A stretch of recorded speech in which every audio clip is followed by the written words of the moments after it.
breakdown, this analysis that Shakespeare's giving to us in the play. So I think you used to say it's all a joke anyway. Yes. It's not, isn't it?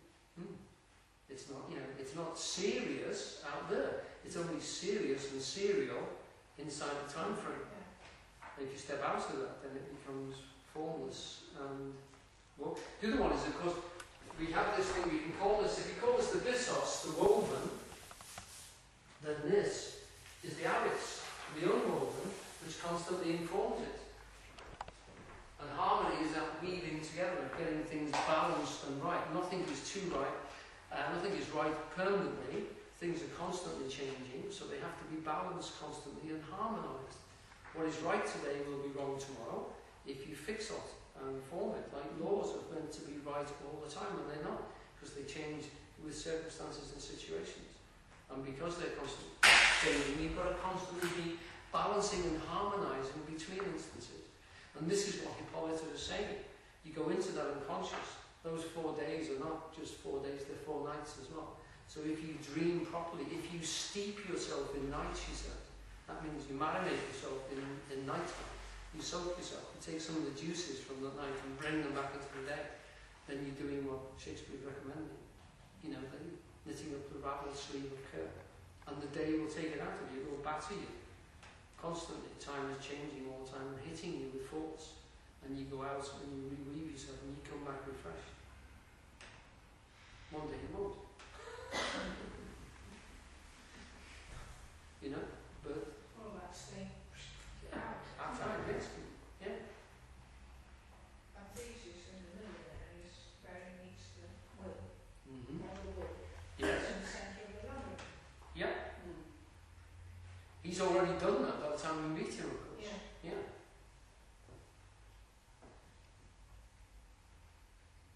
It's interesting that if you look at the Minotaur story, he doesn't learn a lot from that.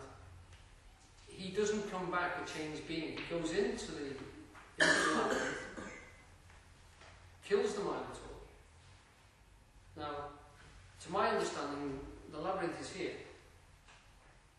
And you go down into the archetypal area, and what he does is he kills it. And he kills it with a lady.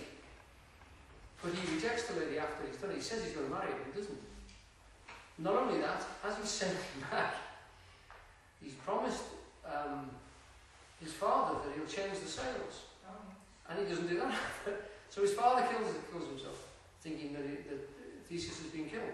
So he hasn't learned, he doesn't come back a changed and developed hero. He's developed, but he hasn't completed himself. We're seeing a man much older than that, who's been through all the different relationships and established Athens by this story. So the blending with the Minotaur myth, I think, is a sequential thing. He's been through that, and that was when he was thrashing about. He's in the bulrushes when he's down there. He's literally beating out the archetypal level of himself and becomes a rational being, a more reasoned being. But at the beginning of the play, he's boasting about it. He's beaten the Amazons, he's taken his wife, the people are going to do what he says, and he's going to look after his appetites and wait 4 days until he gets married. Job done. Finished. No problem. Sorted. But it doesn't happen that way. And by the end of the play, of course, he is gracious enough to accept that. He listens to Hippolyta and gives the sort of final clips on it. She says, something of great constancy has brought these people together, has sorted all these problems out. You say it's madness that happened in the wood. I say there's something very constant out there that has worked its magic and brought us all back together. So Shakespeare is bringing this down. He can't put a big banner and say this is what, but he could. It wouldn't work. And certainly in the society he worked in, it wouldn't have worked. What he says, like Ted Hughes, he leads us through with the story, and he gives us examples all the time, which we're picking up unconsciously, and we're seeing there's a hierarchical structure of relationships. He separates them out for us, he gives them to them, and he actually talks about the fact that we must not take this too literally and fix it into any sort of rule, because that crushes people in the process. Because if you're caught into this thing, it's like the thing that inspired this talk today is a Eugene take called Talking to Children.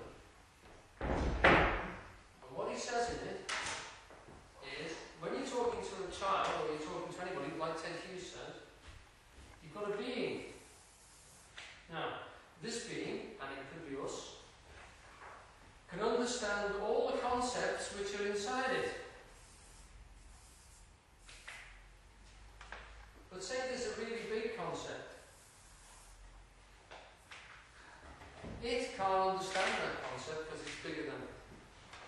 This concept passes through it and out the other side. It doesn't know what it is. It is driven and pushed by that concept and it cannot understand it. And children find out all the time. You tell them what to do, they don't know why, it's just you pushing them. It might be a good idea, like don't play with, I think he uses the example of don't play with your tractor, don't play in the street or something. But if you only tell the child not to go in the road, it doesn't know why, it just thinks, oh, football, the road, moves. Now, same with the sexual impulse. The sexual impulse comes through most people, they don't understand it. They cannot, it's a species thing, not an individual thing. It's not for your benefit that you do it. Eugene said to me, it's not even nice. It hurts. It's a terrible thing. You don't want to do it. You're driven to do it by the big species thing which moves you to do it when it moves you to do it. And that's it. So these characters can't get hold of it. If you try to get a child, you've got to think in really big terms and you've got to see it as a force, the same force that pushes up the daisies. It's a vast force. It's a cosmic force. It comes from the sun, goes into the vegetation, and it comes out in us as well. And we flower in the same way as they do. This is what he's saying. It's a big, powerful thing. He's setting it in Midsummer, and the solar thing is extremely powerful, and acting through it. Now, Eugene's saying you can't. So you have to make laws for people to govern them in that state while they're in that state. But you tell them in terms of stories, you bring them through, and you constantly refer them to their own experience. But most of the impulses that we feel, if I draw the three-part manual, most of the impulses which we see coming up from underneath, the archetypal ones and the drives and the ancestral ones, are beyond our understanding in our heads. We have to work very hard and look at the big picture constantly to see where these impulses are coming from. Most of us don't bother to do that. And we would find it very difficult to do that. It's worth listening to Talking to Children. It's a wonderful one because it breaks it down to very simply how we should talk to children. And of course, all the time you're thinking, well, that's the way I should talk to myself because there's lots of things that I can't understand. They're waiting on. So this is what he's saying, and this is how he's describing that we should see these situations. And then you can see why Romeo and Juliet is a tragedy and Pyramus and Thisbe is a joke. And which is why, postcard humour is so ridiculous, and yet so many people are trapped into, fixations with things which are passing through them which they cannot control. All forms of addiction, are literally driven like this. They become established and they're too big for the person inside to actually get a handle on. And they're forces which drive through them. But anything which is not explained and actually understood and comprehended, Eugene is suggesting is very, very difficult to control. And when you think you've got a handle on it, it'll just come through again. Because its periodicity is different to yours. And when it blows, it blows. And when it doesn't blow, you think you've won. And you think you're in control. And then next week, you're at it again.